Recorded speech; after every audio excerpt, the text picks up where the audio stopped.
8 signs you have a mind. Carl Jung says few people can comprehend. Have you ever felt like no one truly understands how your mind works? That your thoughts are too deep, your feelings too intense, and your insights too unsettling for most people to grasp? Carl Jung believed that some minds are so rare, so psychologically advanced, that society simply can't comprehend them. If this sounds like you're not broken, you were just built differently. And today we're going deep into the 8 unmistakable signs that your mind is one of them. Part 1. The Strange Mind. Carl Jung's view on why some minds are beyond understanding. Carl Jung, the father of analytical psychology, proposed a world view where human consciousness is merely the tip of an iceberg. Beneath the visible self lies a vast, powerful, and mysterious unconscious realm filled with symbols, instincts, archetypes, and ancestral memories in Jungian terms. The kind of mind that very few people can comprehend is one that has made contact with the depths of the unconscious, not in a fragmented or accidental way, but through a conscious journey of self-realization. Part 1 begins with understanding why such minds exist, how they differ from the norm, and what exactly makes them so difficult for society to grasp. 131. The Individuated. Mind beyond the persona.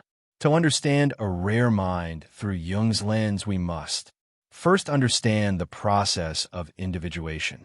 This is Jung's term for the full development of the self, where a person moves beyond the superficial self, the persona, the mask we wear for the outside world, and integrates the deeper layers of the psyche. The individuated mind no longer seeks validation from societal norms. It is autonomous, self-aware, and deeply connected to the unconscious realm. Most people live only through their personas. They are students, teachers, bankers, influencers. Their identity is based on what the collective society finds acceptable. But Jung believed that true consciousness begins when one turns inward and seeks truth not in outer definitions, but within the self. A person who has undergone or is undergoing this individuation process will speak, act, and think in ways that challenge the status quo. This is one of the first reasons such a mind is difficult to comprehend.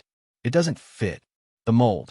The individuated mind often seems paradoxical. It may express contradictory truths. It can be rational yet mystical, grounded yet symbolic, skeptical yet spiritually attuned. This multidimensionality confuses those who expect consistency, simplicity, and predictability. Onir 2. The tension of opposites, complexity within. One of the central ideas in Jungian psychology is the tension of opposites. Jung observed that powerful minds, especially those misunderstood by society, tend to hold opposites within themselves. They don't resolve these contradictions. They live with them. In fact, they understand that embracing both sides of a paradox leads to wholeness. This psychological structure can be jarring to others. For example, a person may be intensely intellectual, but also highly intuitive. They may value solitude deeply, but also experience bursts of social engagement to people around them. This seems inconsistent or unstable. But to the person with a rare mind, this is not fragmentation. It is integration. This creates internal conflict as well. The rare mind doesn't have the comfort of linear answers. It wrestles with meaning, morality, mortality, and identity. Jung called this holding the tension of opposites for the average person. Cognitive dissonance is something to avoid for the rare individual. It's the path to inner transformation. This inner complexity often manifests as behaviors or perspectives that others cannot categorize. The mind becomes unclassifiable. One day, they are meditating in silence. The next, they're reading Nietzsche and tearing apart philosophical ideas. These shifts are not contradictions, but expressions of a mind navigating a multi-layered reality. 3. The rare mind and the collective unconscious.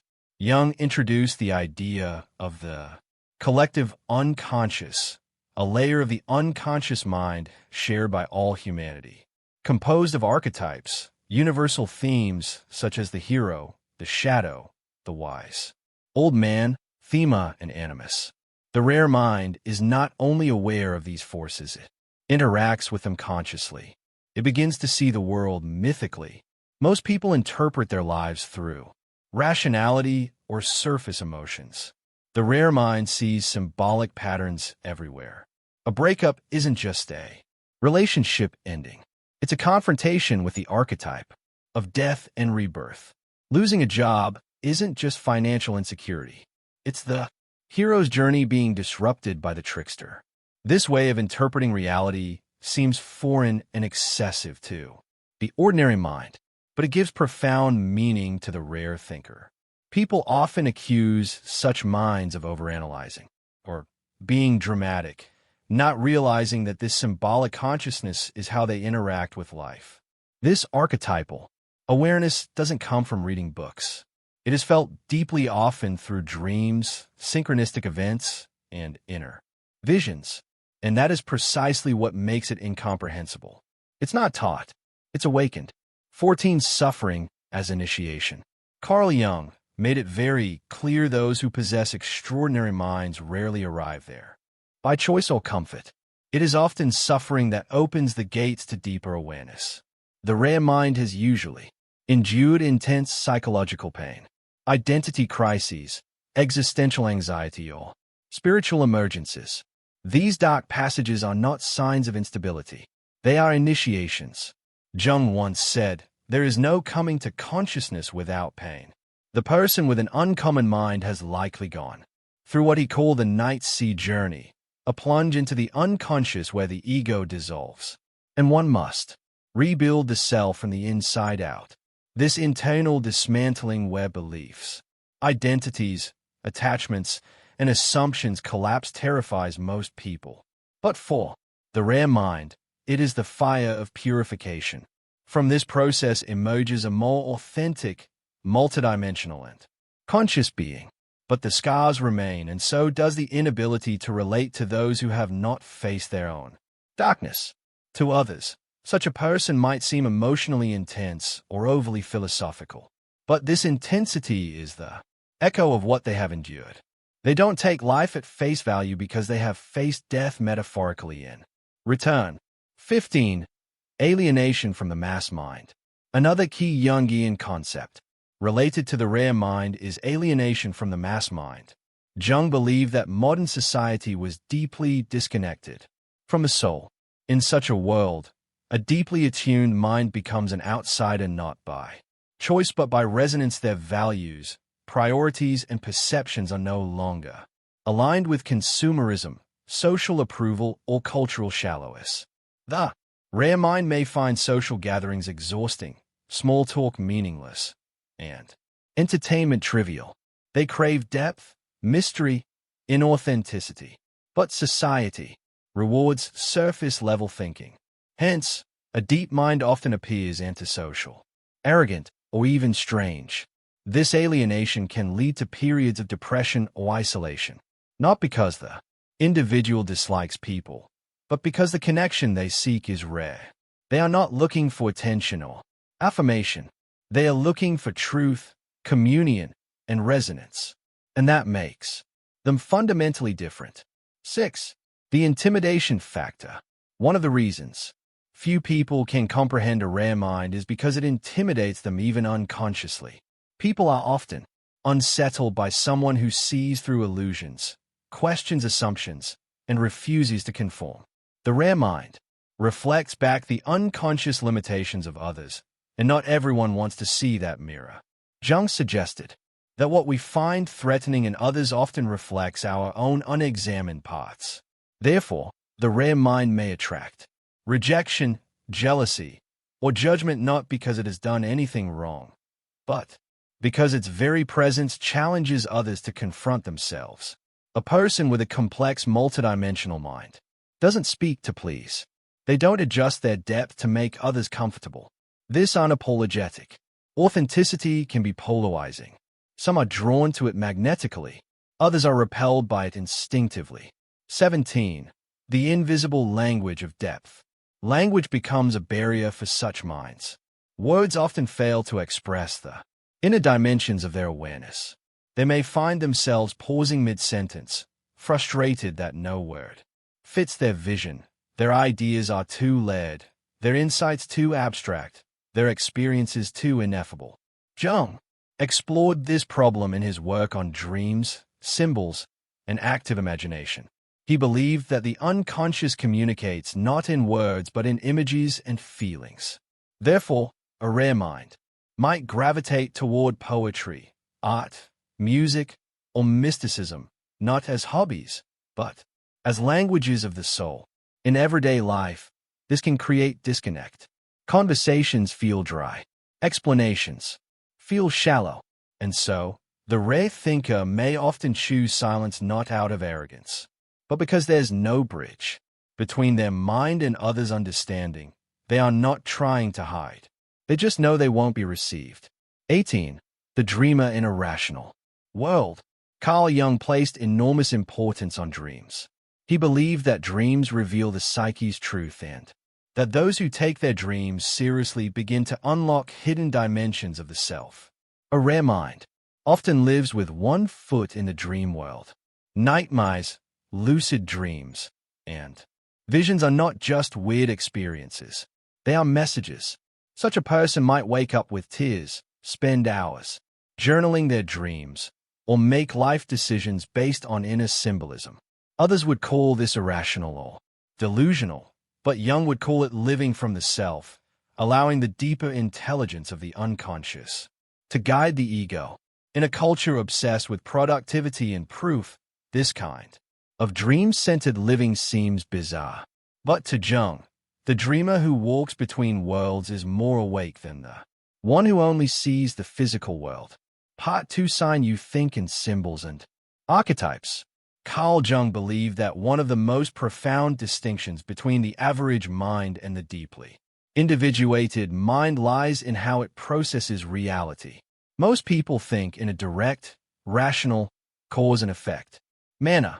They interpret events through facts, logic, and linear associations. But a rare and highly evolved mind often doesn't operate this way.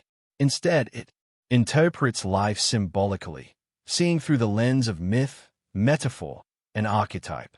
This way of thinking, which Jung called archetypal thinking, creates an entirely different inner landscape, one that few people can understand or relate to.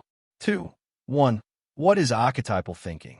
Archetypal thinking is the psychological capacity to perceive and interpret life through universal symbols that reside in the collective unconscious. These archetypes, such as the hero, the mother, the shadow, the sage, are not just abstract ideas according to Jung. They are inherited psychic structures that influence how we experience ourselves and the world. To someone with a B-archetypal mind, daily experiences are never just mundane occurrences. Everything is imbued with symbolic meaning. For instance, a falling out with a friend might be interpreted not just as a social conflict, but as an enactment of the betrayer archetype. A journey overseas might be seen not just as a vacation, but as a call to the hero's journey, a symbolic rite of passage. This mind sees patterns behind events, metaphors behind messages, and hidden significance behind what others consider coincidence. It's not magical thinking. It's not delusional. It's a symbolic consciousness deeply attuned to the invisible fabric of meaning woven into reality. True 2. Why most people can't follow. People who think archetypally often frustrate those who are strictly literal or rational when you speak in symbols. Others may think you're overthinking, being dramatic, or spiritualizing everything. But you're not trying to impress or confuse. You're simply describing your experience as it genuinely unfolds inside your psyche. For example, when you say a dream about being swallowed by the ocean represents your unconscious pulling you into a deeper transformation, others might laugh or dismiss it. They might say it was just a dream. But to you, that dream was a message, possibly a spiritual directive or a revelation of suppressed emotions. You don't choose to see things this way. It's just how your mind is wired. It's like seeing in color when everyone else sees in grayscale.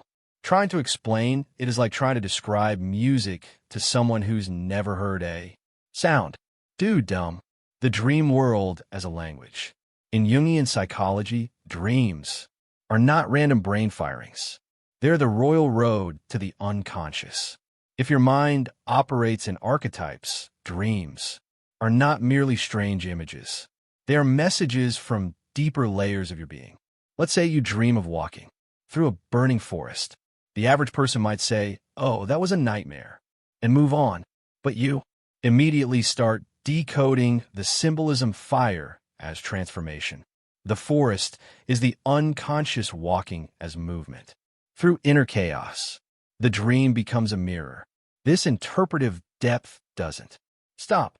When you wake up, you might carry the emotional weight or insight from that dream throughout your day. You might journal it, sketch it, meditate on it. Dreams become a second life, equally real, equally meaningful. Jung called this process active emotion, a method of dialoguing with symbols and characters from your unconscious, giving them form and voice. While most people repress or ignore their dreams, you treat them as sacred texts. 2. For everyday life as myths. Another hallmark of archetypal thinking is how you interpret your personal narrative as myth. You don't just go through breakups, job losses, or relocations. You experience these as sacred plot points in a larger journey of the self. For example, if you lose your job, you might recognize this not simply as financial difficulty, but as the descent phase of the hero's journey, when a protagonist is forced into the underworld to discover hidden power. This framework helps you make meaning from suffering, not escape it. It also allows you to reframe your pain. You don't wallow in victimhood. You contextualize your experiences as part of your soul's evolution. This is not escapism. It's psychological maturity. Jung believed that people who can mythologize their own lives are more resilient and self-aware than those who think in flat, literal terms. This mythic framing doesn't mean you're naive. You fully understand the practical reality of life, but you live in a dual awareness, the outer world of circumstances and the inner world of transformation. Most people only see the first two, 5 synchronicity and symbolic pattern recognition. When you think archetypally, you don't just analyze internal dreams. You also notice external patterns. What Jung called synchronicity, meaningful coincidences that seem too intentional to be random, is part of how you decode reality. You might run into the same phrase or symbol multiple times in one week. And rather than brush it off, you pause. You ask, what is this trying to tell me? Maybe you're constantly seeing wolves or hearing songs about freedom or noticing clock stopping for you. These are not just random glitches. They're symbolic messages from the unconscious. Others may accuse you of confirmation bias or superstition, but you're not looking for signs to avoid responsibility. You're allowing the psyche to speak in its own language, which is symbolic, emotional, and layered. You don't just follow logic. You follow resonance. You pursue what pulls at your soul, what echoes in your dreams, what repeats itself in strange and poetic ways. You're not trying to be different. This is just your natural compass. 6. The role of archetypes in human relationships. You also understand people through archetypes rather than reducing them to behavior or personality types. You see them as manifestations of larger symbolic energies. Someone might embody the warrior archetype, not because they're in the military, but because they fight for truth, protect the weak, and challenge injustice. Another might be a trickster, not because they lie, but because they destabilize norms and provoke growth. When you argue with someone, you don't just see a disagreement, you see the clash of archetypes. Perhaps your inner child is reacting to their inner tyrant. This makes you more psychologically insightful, but also more complex to engage with. It's hard to argue with someone who isn't playing the same psychological game. You're talking about motivations and shadows while they're stuck on literal facts. You see, their wounded or their unresolved shadow, and they think you're over complicating things. Your relationships are often intense for this reason. You're not afraid of emotional depths. In fact, you crave them. You want to know someone's inner world, not just what they do for a living or their favorite TV show. You want to see their archetypal map. Tooth 7, art, music, and poetry as portals. If you think archetypally, you're probably drawn to art forms that reflect the same depth. You find healing in certain paintings, songs, or poems, not because they're trendy or technically impressive, but because they mirror something inside you. A painting of a single tree in a store may hit you like a spiritual download. A line of poetry might trigger tears because it speaks to a wound no one else knows you carry. These moments are not sentimental. They're soul moments. You might write, paint, or create not for attention, but to process your symbolic world. Artistic expression becomes not just output, but dialogue. You're not just expressing feelings. You're wrestling with archetypes, trying to make the invisible visible. This is why conventional entertainment often bores you. You can't relate to shallow humor or predictable plots. You want myth, transformation, existential stakes. You crave that which helps you remember who you really are beneath the surface. 2.8. Challenges of archetypal consciousness. Despite its depth, archetypal thinking can be isolating. You may feel like no one understands you. People want facts. You offer symbols. They want simplicity. You speak in riddles. This creates loneliness, not just socially, but intellectually and spiritually. It also creates emotional exhaustion. Constantly decoding symbols, analyzing dreams, and tracking patterns is not easy. You carry layers of meaning that most people don't even notice. And sometimes you wish you could turn it off, but you can. Another danger is inflation, believing you are special or superior because you see what others don't. Jung warned that individuals with strong symbolic insight can easily fall into ego traps. That's why he emphasized humility, not denying your gifts, but not making them your identity. You're not better than others because you think symbolically. You're simply wired differently. And your challenge is to use that wiring for healing, not for self-glorification. 2.9 Archetypal thinking and the future of human consciousness. Jung believed that the future of humanity depends on the integration of the unconscious. The rare minds who think in archetypes are not misfits or eccentrics. They are forerunners, people whose consciousness is ahead of the collective. Your way of thinking is not an anomaly. It is an evolutionary step. As society becomes more chaotic, more distracted, and more disconnected, the symbolic mind becomes a beacon. It remembers what the world has forgotten. That meaning is not found in data, but in depths. Your gift is not just personal, it's collective. You serve as a mirror to society, showing what we've repressed, ignored, or denied. You're the dreamer in the age of machines, the poet in the land of algorithms, the healer in a world obsessed with speed. Your job is not to fit in, it's to stay awake. Part 3, Sign 2. You constantly question who you really are. One of the clearest signs that you possess a rare, psychologically advanced mind, according to Carl Jung, is the persistent urge to ask, who am I really? This question is not a casual reflection or a fleeting philosophical musing. It's a deeply embedded existential drive, an inner pressure that doesn't let up. Jung called this urge the call to individuation, the process through which you break away from collective identities, false personas, and inherited roles to discover the true self. While most people seek comfort in belonging to groups, labels, ideologies, and roles, the individuating mind seeks truth, even if that truth is uncomfortable, uncertain, or isolating. This part explores what it means to live under the constant influence of this call and how it reshapes your entire inner and outer world. When the false self versus the real self from childhood, we are trained to become. what others expect of us. Parents, teachers, and society project their values, fears, and aspirations onto us.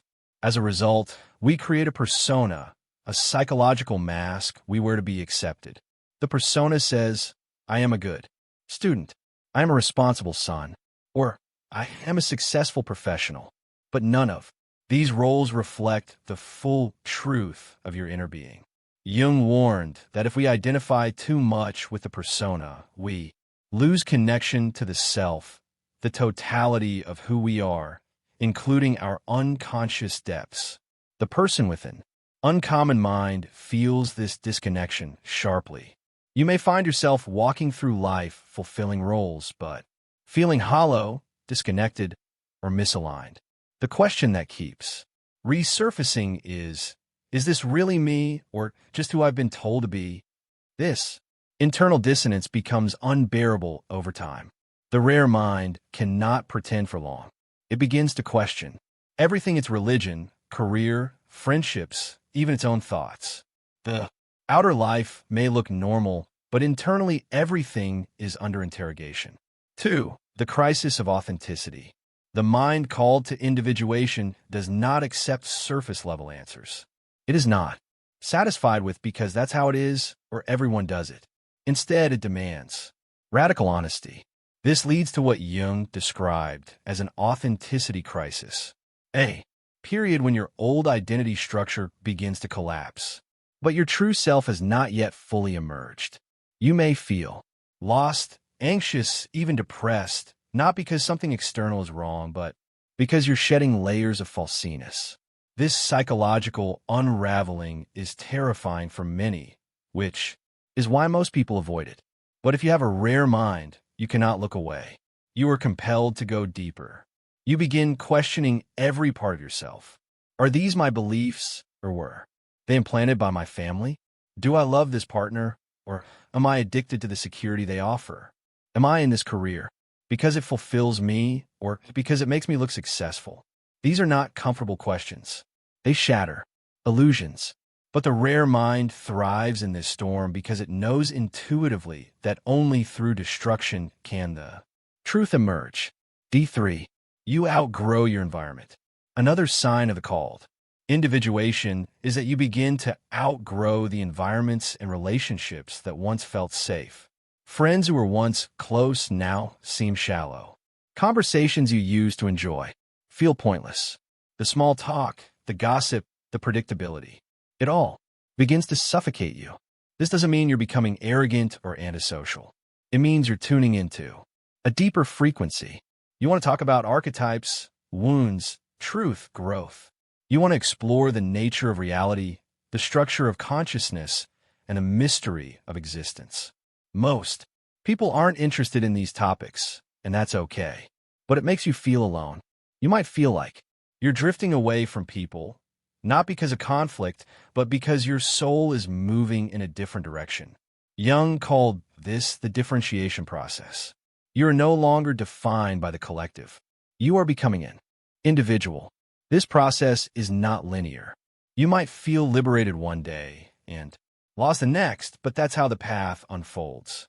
You are deconstructing years, sometimes decades of conditioning, and it takes time to rebuild.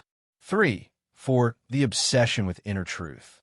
Once the individuation process begins, you become obsessed with inner truth. You no longer care as much about social approval or fitting in. You care about what feels aligned. You start to notice when your actions betray your inner knowing. You may find yourself pulling away from lucrative opportunities because they don't feel right. You might end relationships, change cities, or give up dreams not out of recklessness. But because your soul is pushing you toward a deeper alignment, you begin listening to your intuition more than to advice. You journal more. You reflect. You explore therapy, shadow work, or spiritual disciplines. Not because you're broken, but because you want to meet yourself fully. The rare mind doesn't seek shortcuts. It seeks wholeness. You want to live in integrity, even if that means dismantling everything you've built. This kind of internal commitment confuses others. They ask, Why can't you just be content?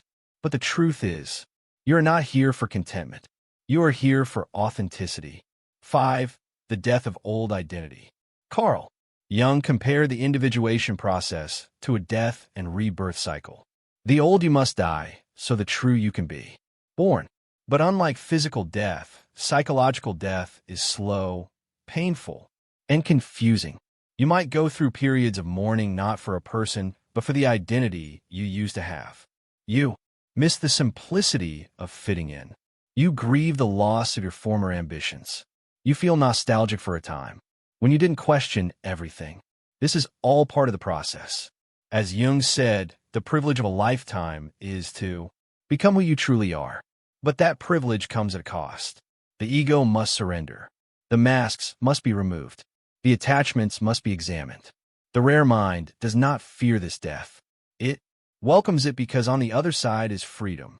The freedom to live as your full, integrated self. Warrior to 6. Resistance from the outside world. As you deepen your individuation, the world may push back.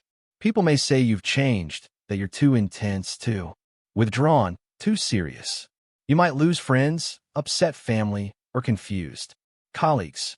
Why? Because the individuated mind reflects back a kind of mirror, one that others don't want to look into. Your refusal to conform challenges their unconscious agreement with mediocrity. Your pursuit of inner truth exposes their avoidance. Your authenticity triggers their falseness. And so they resist, not always maliciously, but instinctively. This social friction can be painful. You might long for connection, but realize most people only know how to relate to masks, not to the real self. The price of becoming real is that you can no longer play pretend, and that limits who you can authentically relate to. But it also purifies your life. The people who remain are those who see you, not just your persona. And the spaces you now enter are more honest, more soulful, and more aligned. 37. Constant evolution of identity. Another mark of the individuated mind is that your identity is never static. While others cling to fixed labels, career titles, belief systems, political ideologies, you keep evolving. You don't see yourself as a teacher, an artist, or a thinker. You see yourself as a process in motion. You're not attached to being right. You are more interested in becoming real. You revise your worldview when new insights arrive. You change your habits, your friends, even your values if they no longer align. This kind of fluidity unnerves those who need predictability. But to you it is liberation. You are not afraid to be a contradiction. You understand that truth evolves, and so must you. As Jung said, you are not what has happened to you. You are what you choose to become. The rare mind lives by this truth every day. Bart Tomate the emergence of the self. At some point in the individuation process, you begin to feel something stirring within a presence that is deeper than your thoughts, wider than your emotions, and more ancient than your memories. Jung called this the self, the totality of the psyche, the inner guide that knows your path even when your ego does not.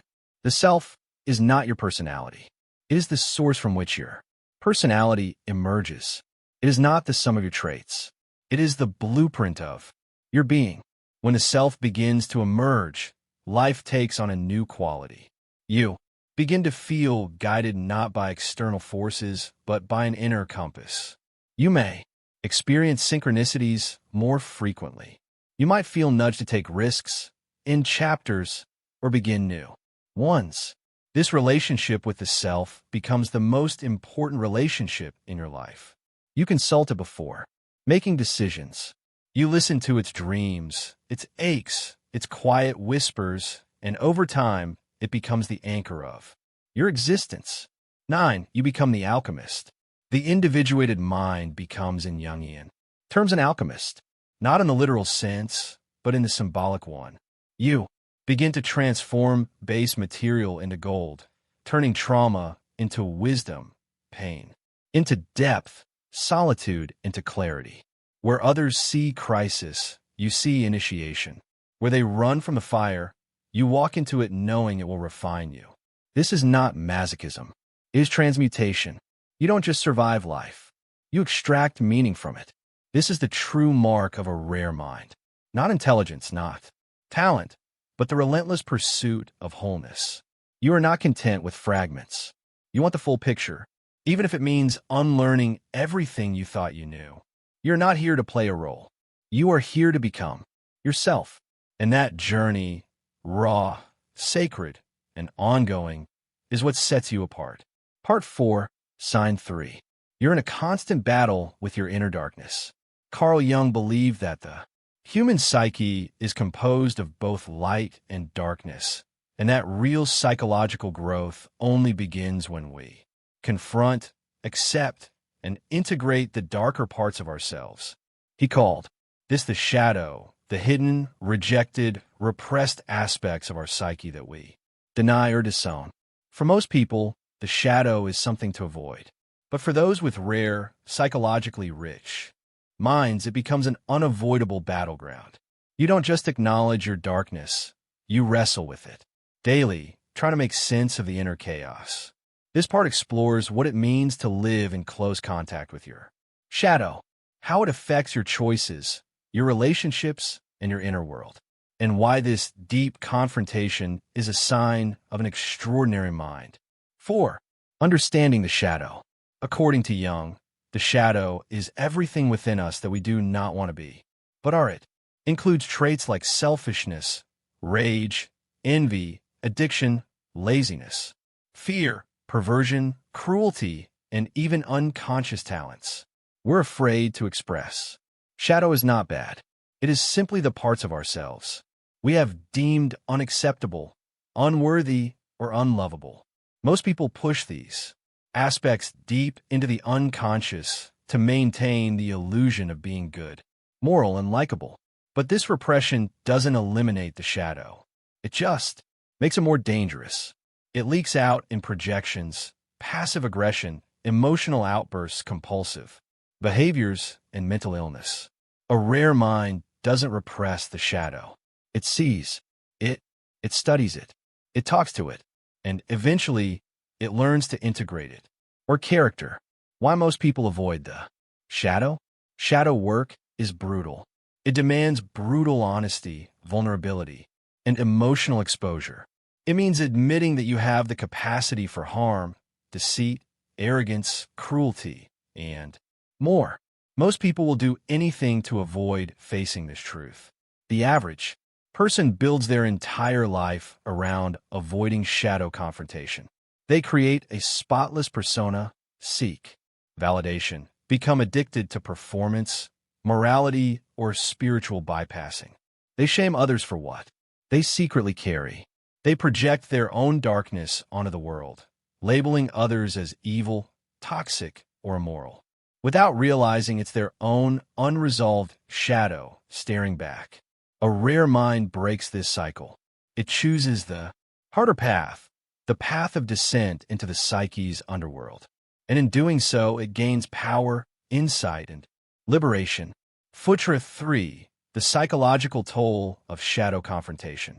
Living in close contact with your shadow means you're constantly experiencing internal tension. You may feel like two different people are fighting within you. The one who wants to do the right thing and the one who wants to destroy everything. The one who craves love and the one who sabotages it. The one who yearns for peace and the one who is addicted to chaos. This inner warfare is exhausting. It can lead to intense self-loathing, confusion, and existential despair. You question your own goodness. You feel imposter syndrome not because you're unqualified, but because you know the hidden motivations behind your success. You struggle to trust yourself, not because you're untrustworthy, but because you've seen the darker aspects of your psyche. You are deeply familiar with your own hypocrisy, your hidden desires, your manipulative instincts, your unconscious wounds. And this knowledge doesn't make you feel superior. It humbles you to the core. Forrester 4, Projection, the mirror of the shadow. Jung taught that what we dislike in others is often what we disown in ourselves. This psychological mechanism is called projection, and the rare mind sees it playing out constantly. You notice that the people who call others liars are often dishonest themselves. Those who shame others for being selfish are deeply self-involved, and you don't exempt yourself from this rule. You ask, what in them is triggering something unresolved in me? Instead of reacting blindly, you reflect. You dig. You examine the part of yourself that's being mirrored. This practice is painful but transformative. You begin to reclaim fragments of your psyche. You take back responsibility. This work makes you emotionally intelligent but also socially isolated. Most people don't want to hear that they're projecting. They want to believe. Their judgments are objective. You learn to tread carefully, balancing your insight with compassion. Number 5, shame in the shadow. Shame is one of the primary guardians of the shadow. It wraps itself around our deepest wounds, creating psychological taboos. For instance, you might feel ashamed of your neediness, your sexuality, your envy, your rage, or your ambition. So you bury it. But the rare mind cannot bear repression. It feels the presence of what's been exiled and begins a painful process of unearthing shame and bringing it into the light. This is not self-indulgent. It's courageous. You begin saying things like, I'm not as nice as I pretend to be. I'm afraid of being seen as weak. I resent people who are freer than I am. Sometimes I manipulate to get what I want. These admissions don't make you worse. They make you whole. They strip away the illusion that you're purely good or purely evil. You become human, messy, complex, authentic, and strangely, this honesty makes you more trustworthy. People can feel your depth. They see that you're not playing a role. They open up to you because you've opened to yourself. Or 6, the shadow in relationships. Nowhere does the shadow show up more powerfully than in intimate relationships. The rare mind knows that falling in love is not just romance, it's psychological alchemy. You're not just meeting another person, you're meeting your reflected shadow. You might find yourself attracted to someone who embodies your repressed energy. If you're passive, you attract dominance. If you're repressed, you attract wildness. If you're cold, you attract emotional heat. This is not accidental. It's the psyche seeking integration. You begin to notice how your triggers in relationships are doorways into your unresolved wounds. The jealousy, the control, the withdrawal, the clinging, they all come from somewhere deeper. You don't blame the other person. You ask, why is this dynamic surfacing? What is it asking me to see? This level of introspection makes your relationships intense, sometimes volatile, but it also makes them profound. You're not afraid to fight, cry, rupture, or repair, because you understand that relationships are classrooms for shadow work. Board 07. The creative power of the shadow. Jung also believed that the shadow was not just dark, it was creative. Within our repressed instincts lie untapped energy, buried genius, and lost vitality. When we integrate the shadow, we gain access to this hidden power. The artist who paints their madness, the poet who writes their rage, the entrepreneur who channels their ambition. All of them are tapping into their shadow in a conscious way. You may notice that your best work emerges not when you're trying to be impressive, but when you're raw, when you write about your fears, when you express your desire, when you reveal your contradictions. The rare mind doesn't censor its creativity to fit social molds. It uses its whole self. It lets the wound speak, and in doing so, it creates something that touches others at a soul level. Or 8, integrating the shadow, not eliminating it. One of Jung's most radical teachings is that the shadow cannot be destroyed. It must be integrated. That means bringing it into awareness, giving it a name, listening to it, and finding constructive outlets for it. You don't become pure, you become integrated. This doesn't mean acting on every dark impulse. It means acknowledging its existence and giving it a proper place in your psyche. For example, instead of suppressing your anger, you learn to channel it into boundary setting. Instead of denying your envy, you use it as a clue to your true desires. Instead of rejecting your fear, you learn what it's trying to protect. This is real psychological maturity. You stop splitting yourself into good and bad. You begin to see yourself as a totality, capable of both destruction and creation, and from the space real freedom emerges. Or 9. Living with the shadow consciously. Living with the shadow doesn't mean you're healed. It means you're aware. You catch yourself in the act. You own your projections. You apologize without defensiveness. You don't seek perfection. You seek integration. This self-awareness changes everything. It deepens your empathy. It softens your judgments. It sharpens your discernment. You stop demonizing others because you've already seen your own demons. And paradoxically, this makes you more peaceful. You no longer need to defend a false image. You're not shocked by your flaws or others. You're not chasing the illusion of being good. You're just real. You've gone into the darkness and returned with light. Part 5. Sign 4. You feel lonely even in a crowd. One of the most haunting yet defining traits of those with a rare and psychologically complex mind is the experience of persistent existential loneliness. You could be surrounded by people, involved in social circles, and even admired publicly, yet still feel profoundly alone. This isn't the type of loneliness that stems from lack of company. It's the result of psychological disconnection, not physical isolation. And Jung called this the outsider archetype, the individual who by nature of their inner depth and individuation process cannot fully integrate into collective norms or conventional roles. This isn't a choice. You didn't decide to be different. You are different by structure, by orientation, and by a psychological necessity. The outsider doesn't reject the group. The group cannot comprehend the outsider in Jungian terms. You are someone who sees through the surface of things, who hears the murmurings of the unconscious, and whose experience of reality is archetypal and multi-layered. That alone distances you from the world in ways few can relate to. 5. The archetype of the outsider. Jung described archetypes as universal psychic patterns embedded within the human psyche. They aren't conscious roles we choose. They're ancient forces that live through us. The outsider archetype is one of the most painful and yet spiritually powerful of these patterns. It's often found in mystics, prophets, artists, healers, and deep thinkers. Those who live in between worlds, both inside and outside the culture they're born into. You may have felt like an outsider since childhood. Perhaps you thought differently, asked uncomfortable questions, or were drawn to solitude when others crave popularity. You noticed things others ignored. You couldn't pretend to be interested in what everyone else seemed obsessed with.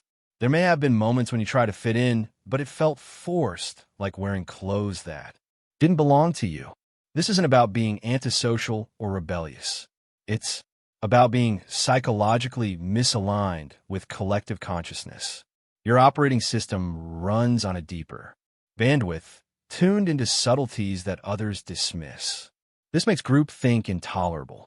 It makes shallow interactions painful. It makes you feel unseen even when you're physically surrounded.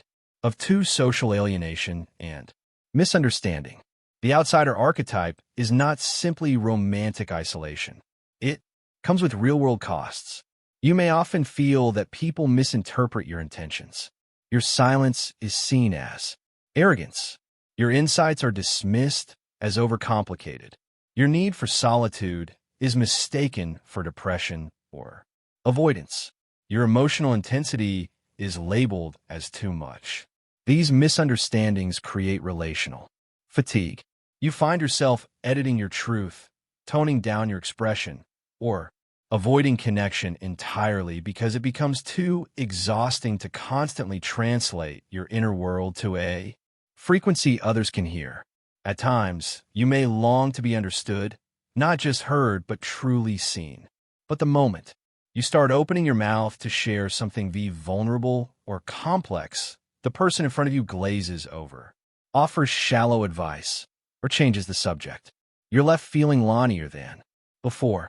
Jung understood this as the fate of the individuated soul. The more you become who you truly are, he said, the fewer people will understand you because your truth is no longer filtered through collective standards.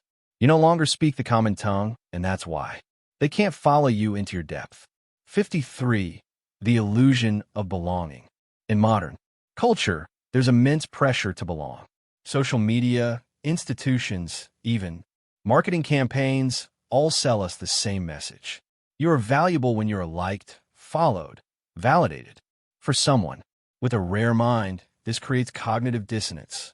You crave authenticity more than belonging. You'd rather be alone and real than surrounded and fake. You may have tried to play the game, posting the curated photo, joining the right club, saying what people want to hear, but it always leaves you empty. The belonging you're offered feels like performance, not connection. It's a mask, party, and you can't wear masks for long. True belonging to you is communion, not just shared interest, but shared soul frequency. You want to sit with someone in silence and feel safe. You want to explore the depths of fear, love, death, and rebirth. Not just talk about the weather in TV shows. You are not picky. You're wired for depth. But in a world addicted to the surface, your depth becomes a threat. And so, you're often left to walk alone. Not because you are unlovable, but because the world is not yet equipped to meet you where you are. 54. Loneliness as an initiation. Jung believed that loneliness was not a punishment. It was an initiation. The outsider archetype, he explained, exists not to suffer aimlessly, but to evolve, to awaken, and to prepare for a new kind of inner authority. In solitude, you meet yourself more fully. You begin to hear your soul's voice, unfiltered by noise. You realize how much of your previous suffering came from trying to be someone you're not.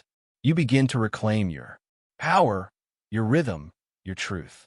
It's in the loneliness that you learn how to befriend your shadow, how to become emotionally self-sufficient, and how to follow your own compass. You realize you don't need to be part of the crowd to be valid. You only need to be true. This doesn't mean that pain disappears. There are still nights of aching. There are still moments when you wish someone could just get it. But there is also something sacred blooming in the silence, a kind of inner solidity that no crowd can offer. High five the outsider is seer and guide. There's a hidden gift in the outsourced path because you are not fully immersed in the collective. You see what others cannot. You're like a person standing on the edge of the forest, able to see both the inside and the outside. Your distance gives you vision. You begin to notice the dysfunction in groupthink. You question the assumptions everyone seems to accept. You feel the cultural lies, the spiritual bypassing, the psychological repression in systems that others worship. And while this can make you feel alienated, it also makes you a seer. Jung often associated the outsider with the wounded healer, the one who, because of their suffering and solitude, becomes a guide for others. You are not here to be the center of attention. You are here to shine light into dark places. Your isolation has taught you to navigate shadows. And now, you can help others do the same.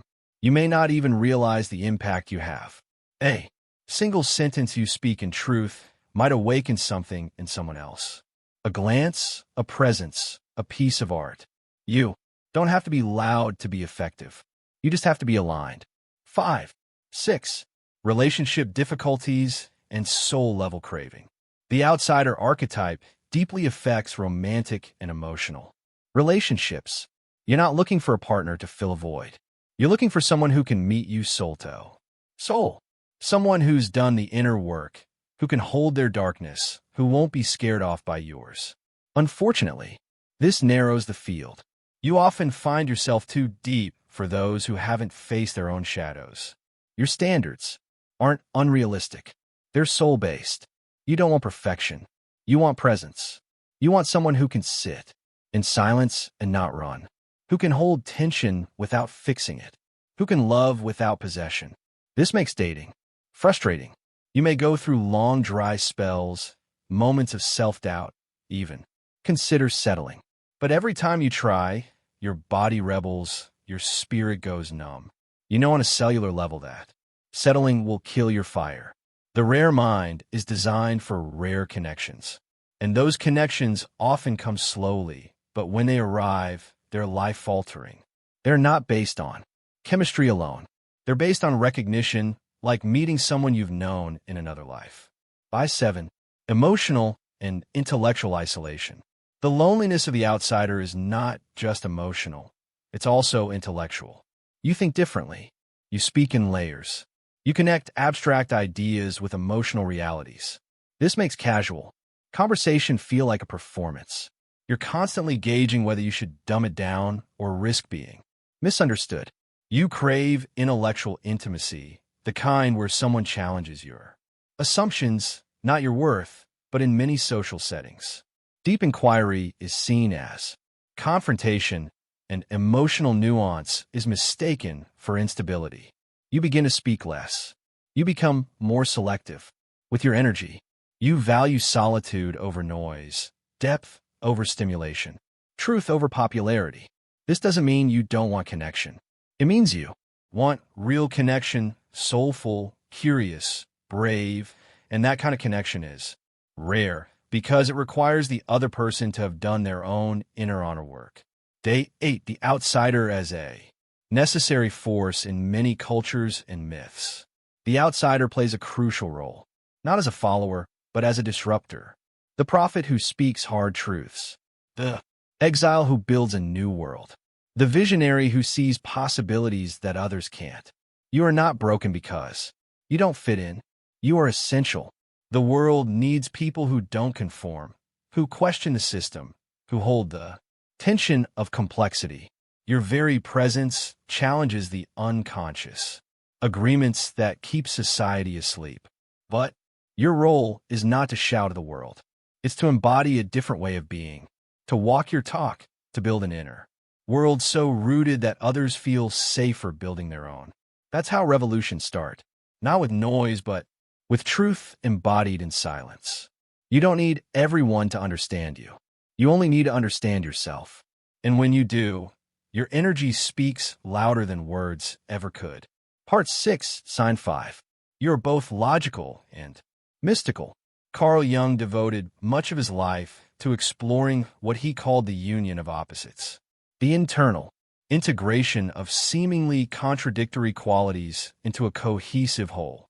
He believed that a fully developed psyche doesn't choose between reason and intuition, light and dark, masculine and feminine, or spiritual and material, but holds them in dynamic tension. For most people, this integration is too psychologically demanding. They tend to polarize. They identify as rational or emotional, scientific or spiritual. But for those with rare psychological depth, there's an unmistakable and often misunderstood coexistence of logic and mysticism.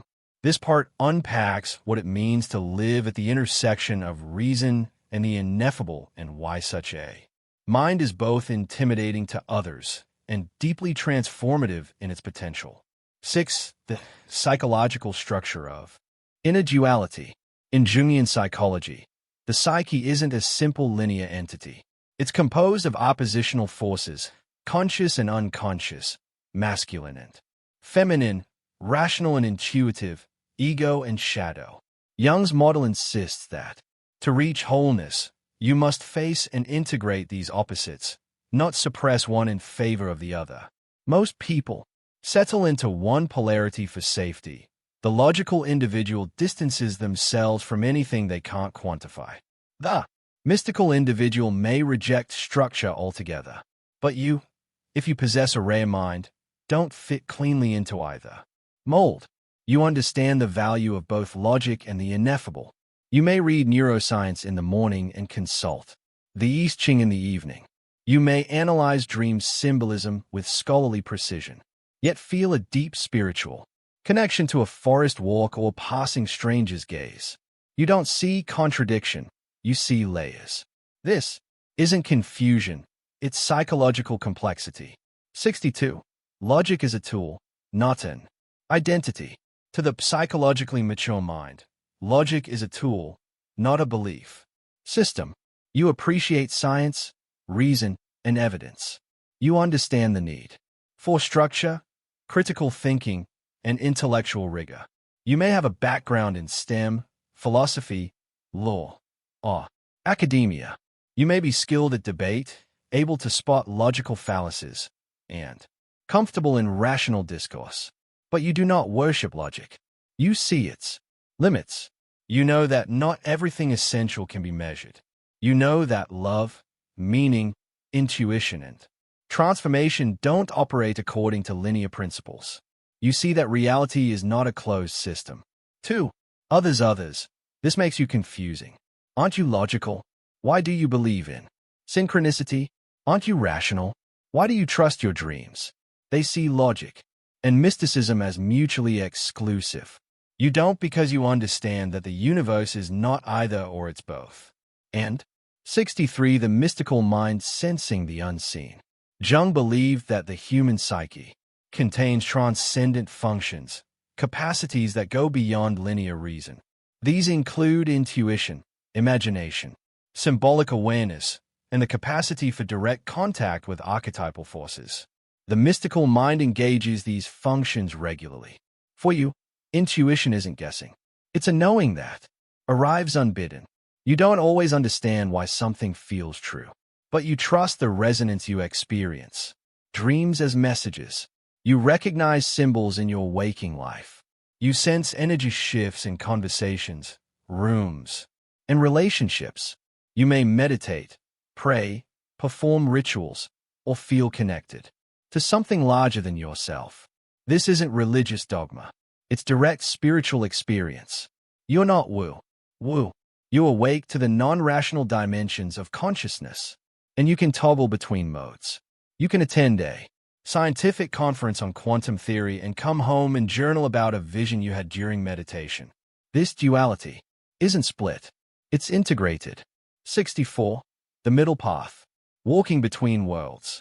In many spiritual traditions, especially in alchemy and depth psychology, the most powerful transformation occurs not through choosing one path over another, but by holding the tension of opposites. Jung called this the transcendent function, the psychological capacity to sit between polarities without collapsing into either one. That's where you live. You walk between logic and mystery. You can explain your reasoning and still trust your dreams. You can critique dogma and still believe in soul. You don't need neat categories. This in-between state can be psychologically taxing. People want certainty. They want you to pick a side. They want you to be one thing: rational, predictable, easily labeled, but you resist the pressure. You've learned to say, I don't know, but I sense I can't prove it, but it matters. In doing so, you become a bridge between science and spirit, intellect and intuition, modernity and myth. 6 of 5. The gift and burden of symbolic consciousness. Thinking symbolically doesn't mean you reject logic. It means you operate on multiple cognitive tracks simultaneously. When you see a storm, you don't just think bad weather. You may also sense that it mirrors your inner turmoil. When a bird crosses your path at a pivotal moment, you don't just think coincidence. You think messaged. This doesn't mean you're delusional. You're capable of rational analysis, but your psyche also speaks a mythic language, and you've learned how to listen. Others may mock this. They might accuse you of overthinking or being irrational, but they don't understand that you're not reading events as facts.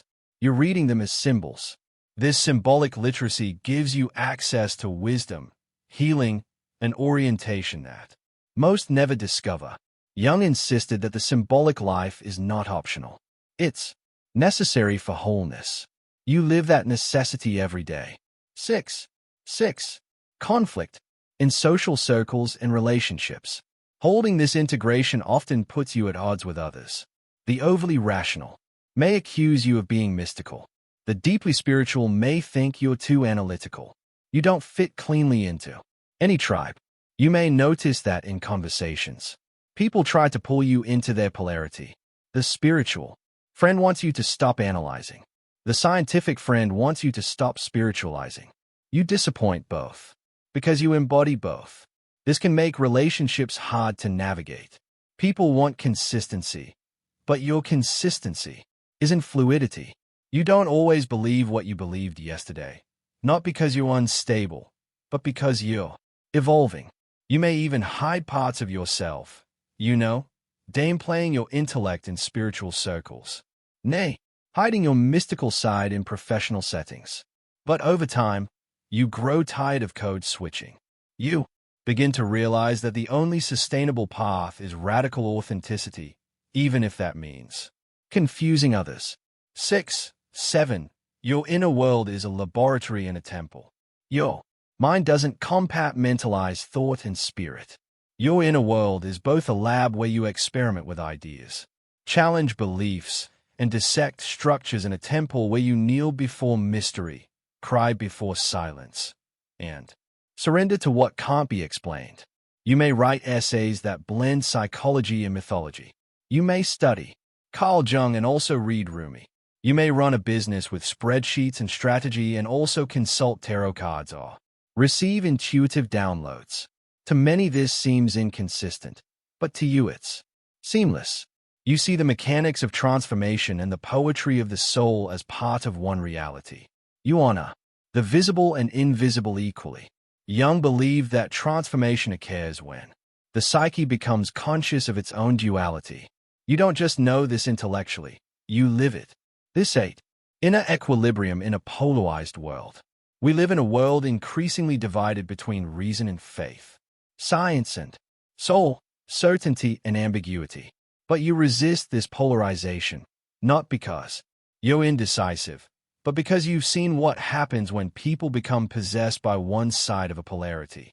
You've witnessed the spiritual bypasser who denies trauma in the name of light. You've seen the intellectual who is brilliant but emotionally numb. You've seen both collapse because they rejected their other half. You carry both within you, and it makes you whole. You don't need the world to agree with you. You don't need to defend your path. You are at peace in your paradox. That inner equilibrium becomes a quiet superpower. People feel it even if they can't name it.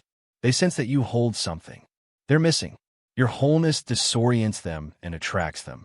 6 and 9. The alchemical mind. Transforming conflict into integration.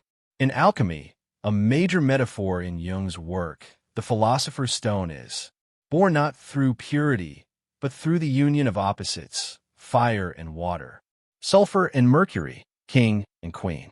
Similarly, your psychological journey has been one of alchemical integration. You've taken the analytical and merged it with the intuitive. You've held the data in one hand and the dream in the other. You've endured the cognitive dissonance of not knowing, of contradictions, of multiple truths, and you've come out wiser, not more confused. This is the essence of individuation. It's not about finding the answer. It's about becoming the vessel that can hold all truths, logical, mystical, painful, beautiful. You don't live in abstraction. You live in integration. And while the world may not always know what to make of you, your life becomes a living example of what it looks like when a psyche is no longer at war with itself. Part 7, Sign 6. You live like a spiritual pilgrim, a defining feature of the rare and deeply self-aware mind, especially one shaped by the psychological philosophy of Carl Jung, is the internalization of life as a spiritual pilgrimage to such a person. Life is not just a sequence of goals, achievements, relationships, and milestones. It is a sacred journey, inward, a perpetual search for truth, identity, meaning, and transformation. While most people walk through life externally, measuring progress by outward markers like money, marriage, and milestones, you walk primarily within. You are a traveler of the soul, a wanderer of the psyche, and the path you walk is not marked by signs and directions, but by dreams, synchronicities, crises, longings, and intuitive nudges. In Jungian terms, you're not living from the ego.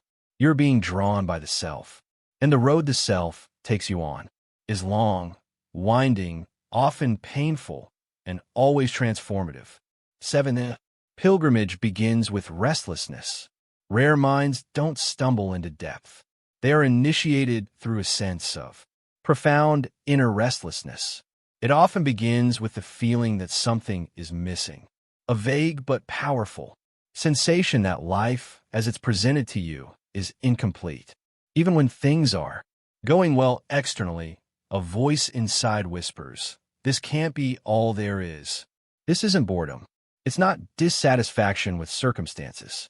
It's a spiritual hunger. The world might offer you status, comfort, or admiration, but none of it satisfies you.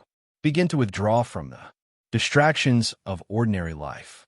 Not because you're antisocial, but because you were looking for something more real. Jung saw this restlessness as the first call of the self, but to the higher organizing principle within the unconscious that urges you toward individuation. The moment you answer this call, the inner pilgrimage begins. 72. Leaving the ordinary world. In myth and Jungian archetypal psychology, every true journey begins with a departure. The hero leaves the comfort of the known and enters a yamamo, the unknown in psychological terms. You begin to step away from the collective identity, from the expectations, values, and norms of society.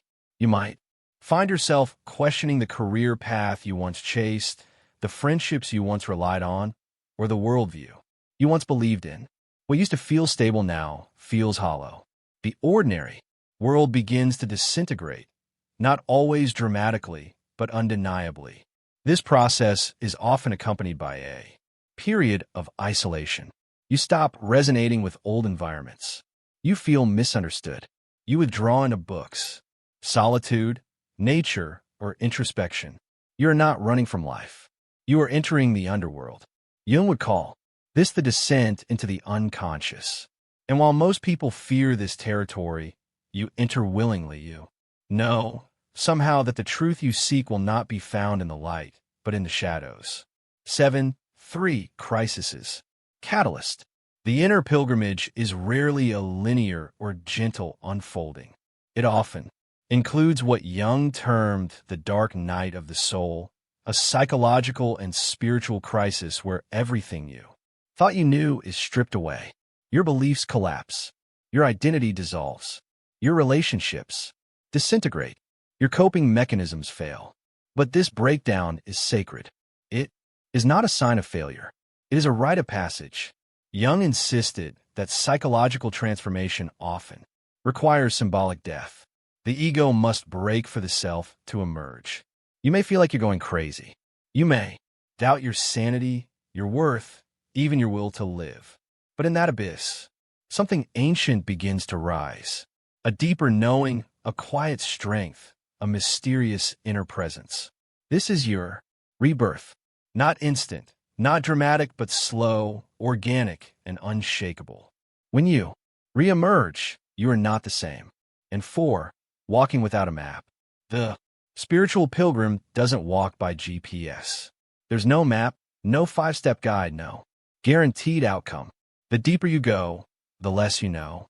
Certainty disappears. Answers give way to questions. And yet you keep walking. You begin to trust the subtle signals of the psyche. A recurring dream, a moment of déjà vu, an inexplicable pull towards certain place, person, or path, an inner yes that defies logic. Jung called these individuation markers, signs that your unconscious is guiding your development. Most people ignore these signs because they can't explain them, but you've learned to follow them even when they lead you away from comfort.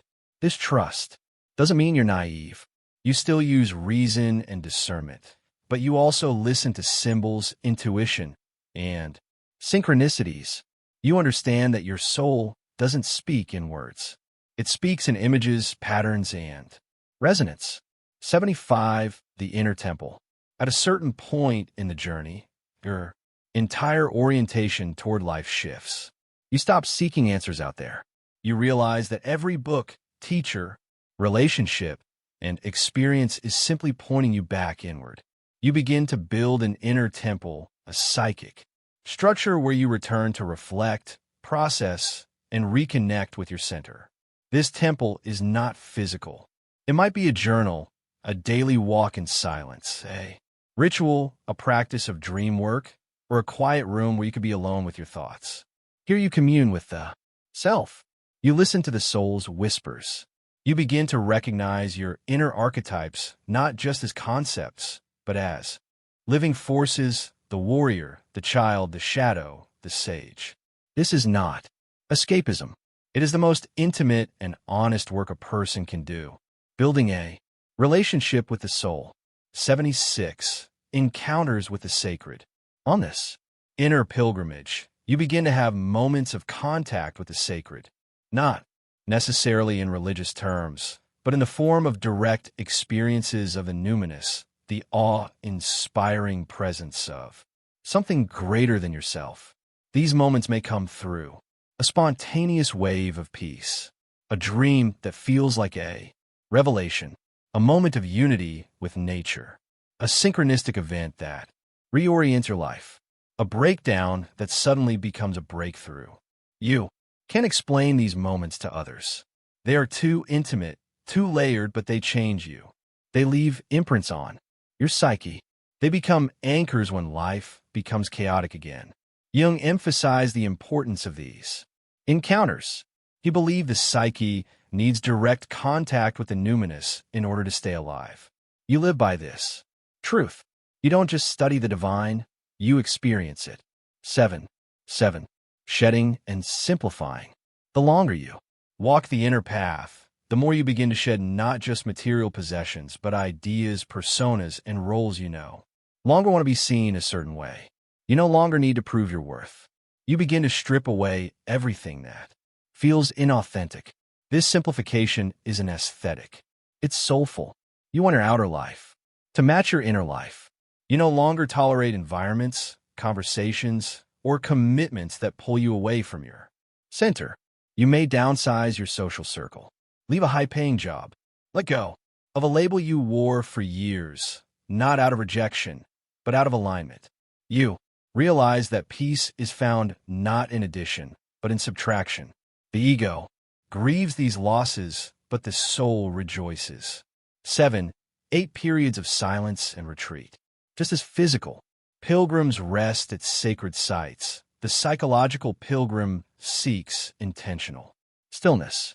You begin to build periods of silence into your life, not just for rest, but for integration. You might go days without socializing. You may take sabbaticals from technology, noise, or crowds. Others might worry or call you distant, but you're not withdrawing. You're listening. You're processing. You're digesting what your psyche is revealing. These periods are essential. Jung warned that if we do not honor the unconscious, it will force itself upon us through depression, anxiety, projection, or crisis. You avoid that by turning toward it proactively. You don't fear silence. You crave it because in the silence your soul speaks loudest. 7. In returning to the world with a new identity. Eventually, the inner pilgrimage brings you full circle, not to who you were, but to a new version of yourself. You return to the world not as a follower, but as an individual. You still live among others. You still participate, but you no longer belong in the same way. You speak differently. You carry yourself with more presence. Your values are quieter, but firmer. You don't need applause. You don't need titles. You have become your own source of direction. The outer world hasn't changed, but you have. And that change subtly transforms your impact. You begin to attract others who are also on their journey. You speak words that carry weight. You create spaces where depth is welcome. You become a living symbol of the path. Not perfect, not enlightened, but whole. Part 8, Signs 7 and 8. You possess unshakable intuition and an obsession with death. Carl Jung believed that the journey to individuation, the full realization of the self, requires a deepening of the psyche's natural intelligence, specifically its intuitive capacities and its confrontation with mortality for those with rare minds. Two signs often emerge as paradoxical, yet interlin, and almost psychic-level intuition, and a persistent, haunting awareness of death. These aren't random psychological quirks. They are markers of an individuating psyche, of a consciousness and dialogue with forces beyond the ego. To possess powerful intuition and an ongoing preoccupation with death is not pathology. It is the psyche's way of seeing and preparing you for deep transformation. The nature of intuition in Jungian psychology. Jung categorized intuition as one of the 4 primary psychological functions alongside thinking, feeling, and sensation. But unlike the others, intuition operates outside of logic and evidence. It is perception via the unconscious. It pulls information from realms that cannot be measured. It arrives as knowing, immediate, visceral, unprovable. If you possess a rare mind, you already know this intimately. You don't guess. You sense you don't always know how you know, but you know. And this knowledge is often precise, unnerving, and ahead of its time. You can walk into a room and feel the emotional charge instantly. You can meet a person and know their hidden sorrow. You can dream something that later unfolds. You can feel when something is off before anything tangible occurs. You're not a fortune teller. You're in tune. You don't claim mystical superiority. You just live close to the unconscious, closer than most are willing. To intuition as language of the self. Jung believed the self communicates with the ego through symbols, dreams, and intuitive impressions. This means intuition is not a gift for a chosen few. It's an inner guidance system that becomes sharper the more we listen. Your intuition, if you're psychologically rare, is not woo-woo. It is functional. It helps you make life decisions. You may reject a job offer that looks great on paper because your body tightens when you think about it. You may follow a creative impulse that has no logic but leads to massive fulfillment. You trust energy over credentials, vibration over reputation. This doesn't mean you ignore facts. You integrate them.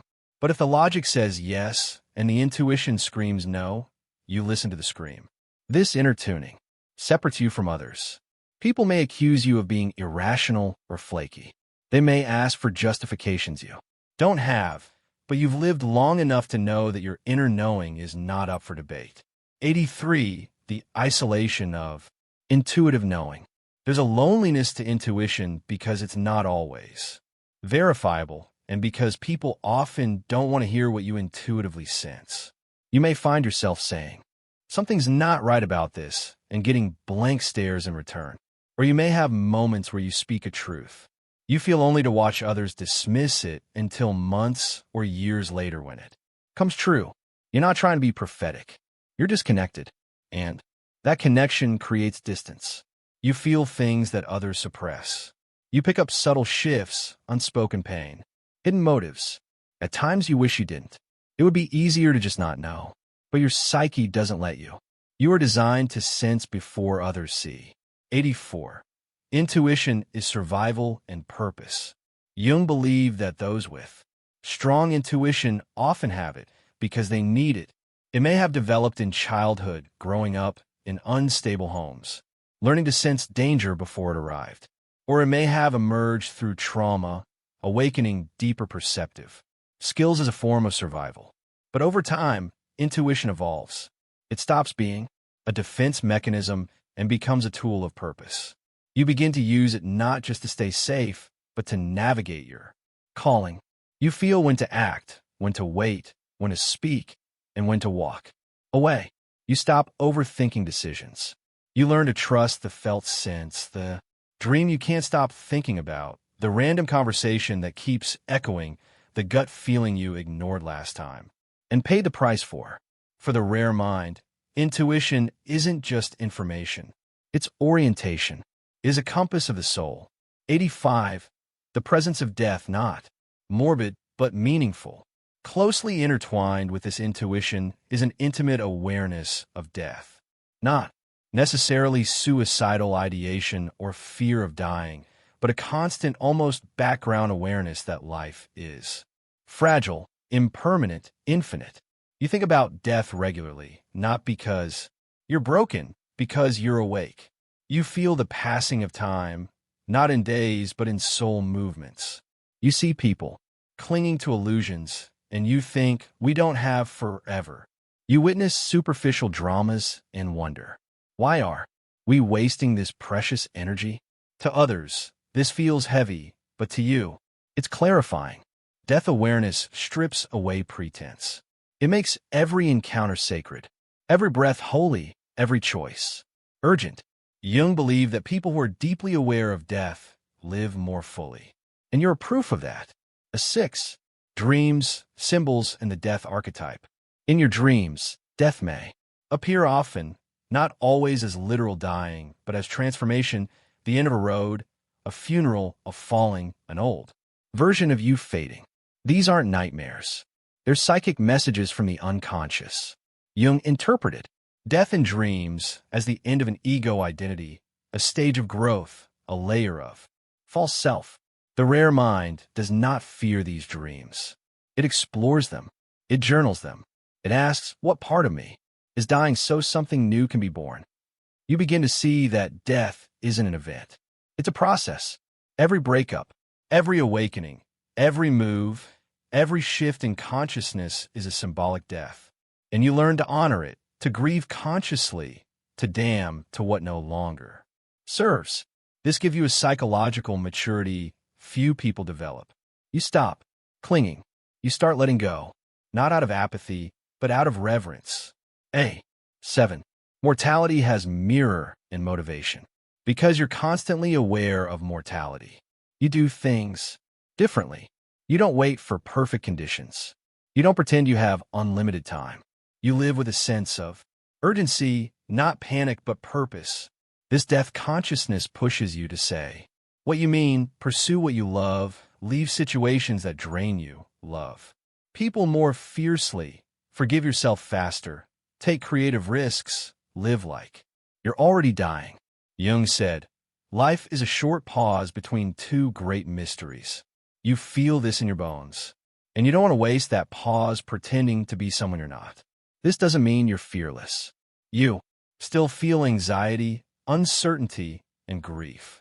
But underneath it all is a deeper clarity. I came here to live truthfully, and I don't get to do this forever. But 8.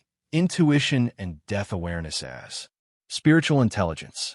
Together, your strong intuition and your deep awareness of death form what can only be described as spiritual intelligence.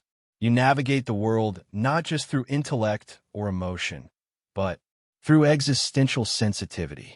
You feel energies others don't. You know endings before they arrive. You mourn ahead of time. You love more fully because you know what it means to lose. You listen more carefully because you know silence is coming.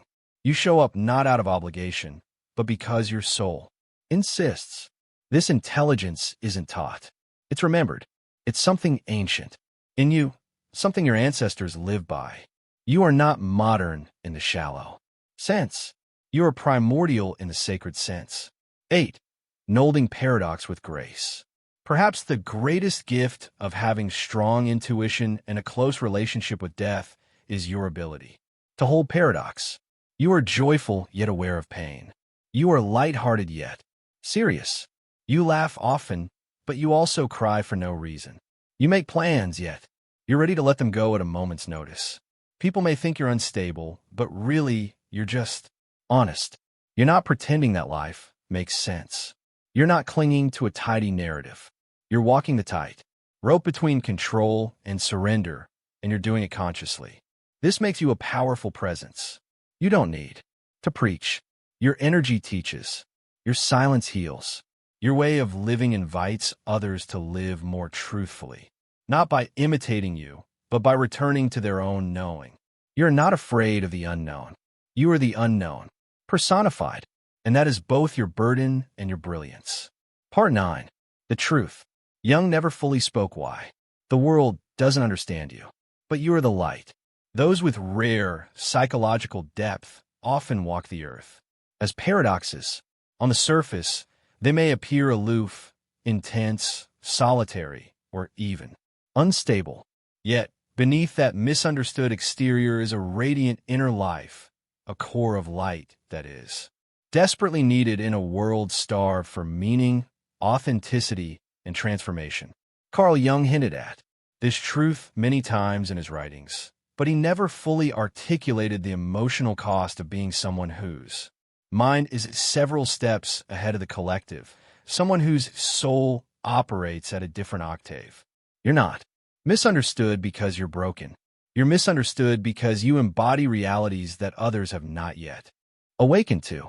And this dissonance creates isolation, pain, and deep inner conflict. But what's rarely acknowledged is that in being too much, too deep, or too different, you are also a vessel for healing, for wisdom, and for psychological evolution. This part explores the invisible burden and the unseen brilliance of living as a psychologically rare individual in a world addicted to superficiality.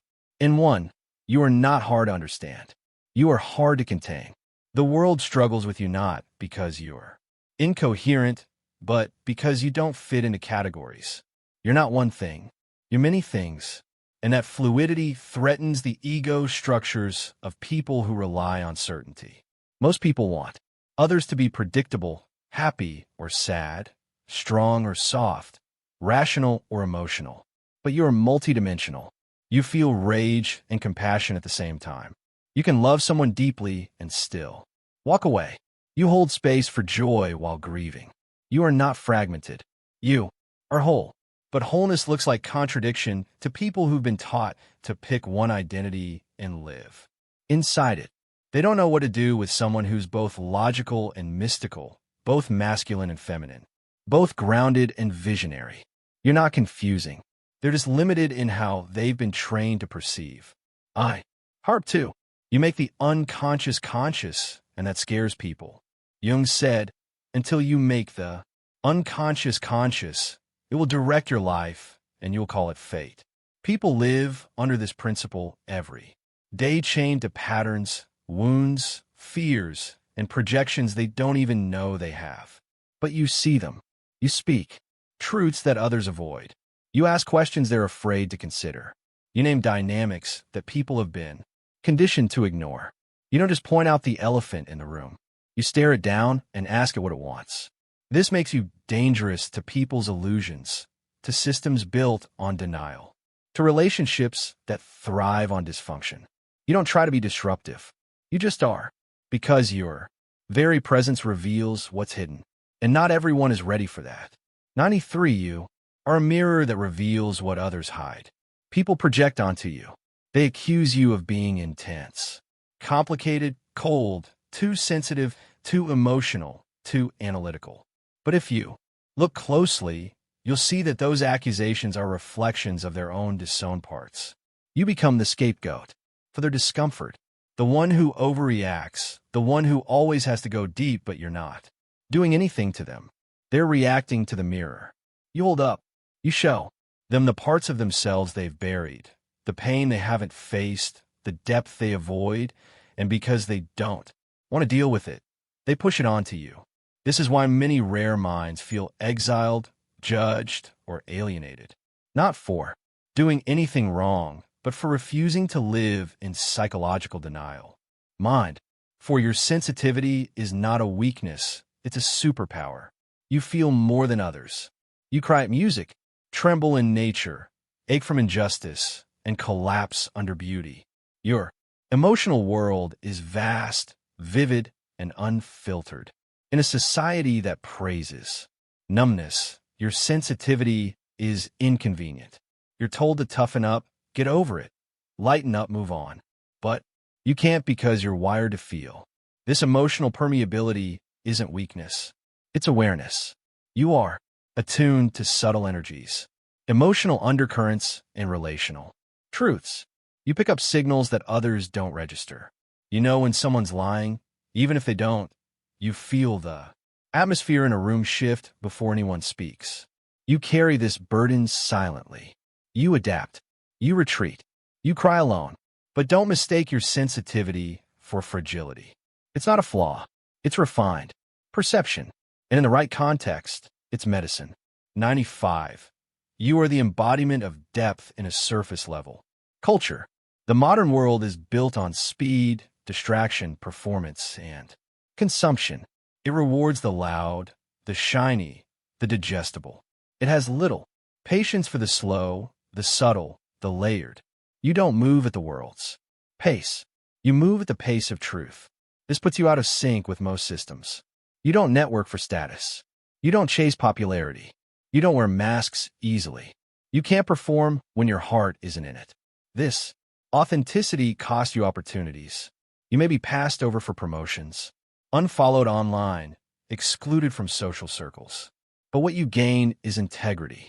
You live with yourself fully. You don't betray your soul for approval. This makes you rare. And in being rare, you become indispensable, especially in a world drowning in facades. 96. You are not broken, and you are ahead. Most of what's labeled as depression, anxiety, or neurodivergence in rare minds is actually a response to collective dysfunction. You're not ill. You are responding appropriately to a sick world. When you feel out of place, unmotivated, or confused, it's not because you're failing. It's because you're awakening to truths that others haven't faced yet.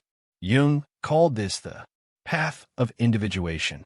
It is not linear, glamorous, or widely understood, but it is the soul's path. And those who walk it will often be misdiagnosed, misunderstood, and marginalized. But the truth is this: you are ahead of your time. You see what others don't. You feel what others can't. You question what others accept. And eventually, they will come looking for what you've been living all along. 97. Your pain is not wasted. It's preparation. You've known suffering, not just hardship, but existential anguish. You've doubted your worth. You've collapsed into shadow. You've questioned the point of it all. You've walked through fires most people can't even imagine. But that suffering has shaped you, not broken. You forged you. Your empathy comes from having needed it. Your wisdom comes from being wrong. Your resilience comes from having no other choice. Jung believed that the wound is where the light enters, and you are the proof. Your pain didn't destroy you. It deepened you. It made you a safe space for others. It made you real. Now, when people cry in your presence, when they confess what they have never said aloud, when they whisper that they feel seen, you understand why you had to walk through hell. By innate, you are a seed of the future. You're not just a product of your time. You are a prototype of the future human, a person who holds logic and mysticism, emotion and intellect, shadow and light in one container. You are a model of what it looks like when a psyche is no longer at war with itself. You were never meant to blend in. You were meant to seed new paradigms, to build bridges between opposites, to midwife a more integrated consciousness. But the beginning of this role is lonely. The world doesn't reward originality until it becomes popular. But by the time the world is ready, you've already moved on to the next evolution. You are not a finished product. You are becoming in real time, with full exposure, with no script. And that rawness is what makes your path so sacred. 9. You're the light in disguise. Here's the secret. You are the light the world pretends not to need. You're not flashy, branded, or hashtag, but your presence shifts rooms. Your truth cuts through noise. Your authenticity recalibrates those around you. Even if no one ever says it, you've already saved lives by listening, by witnessing, by being honest when others lied. You've already made ripples. Through your art, your energy, your refusal to give up. People won't always understand your mind, but that's not your burden to carry. Your job is not to be understood. Your job is to be who you came here to be, fully, fiercely, unapologetically. You are not the problem. You are the pattern breaker, the mirror holder, the truth speaker, the soul bringer. And in the silence of your solitude, in the messiness of your transformation, in the aching beauty of your difference, you are the light, even if they can't see it yet. If these 8 signs resonated with you, it's because your soul is awakening. The world may never fully understand your mind, but you were never meant to be understood. You were meant to illuminate, to transform, to lead. And most of all, to live your truth out loud. Even if no one else can see the path you're walking, stay different. Stay deep, and above all, stay true.